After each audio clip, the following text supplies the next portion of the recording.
আসসালামু আলাইকুম। এই গাভিটা সেকেন্ড ল্যাকটেশনে বাচ্চা দিবে। গাভিটার রেকর্ড আছিল 20+। এখান বাট দেখেন গরুর, একবারে হলস্টেইন ফ্রিজিয়ান গাভি। গাভিটা খুব জাতমান, দেখেন গরুর কন্ডিশন। এই গাভিটা আমি সেল করলাম বটবিশ বাজার, না বটবিশ বাজার ভল্লি না, কচুবাড়ি। আচ্ছা যাক, আমার খামারে এর আগে আসছিলেন, গরু নিতে পারেন নাই, তো আজকে আপনাদেরকে আমি সুযোগ দিলাম। তো সেই হিসাবে গরুটা কয় টাকা কিনলেন দর্শককে বলেন। গরু কিনলাম 2.5 লাখ।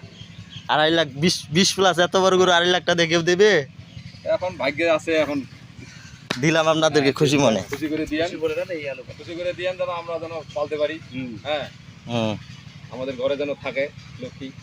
আর আমার কাছে কেমন জাতমান থাকে সবার উদ্দেশ্যে কিছু বলেন। আপনার কাছে জাত ভালো থাকে, এটা আমার খুব বিশ্বাস আছে, এটা আমার খুব জানা আছে যে আপনি খুব ভালো মানুষ। আপনার কাছে কোনো 2 নম্বরই মাল পাওয়া যায় না, 2 নম্বরই কথা হয় না।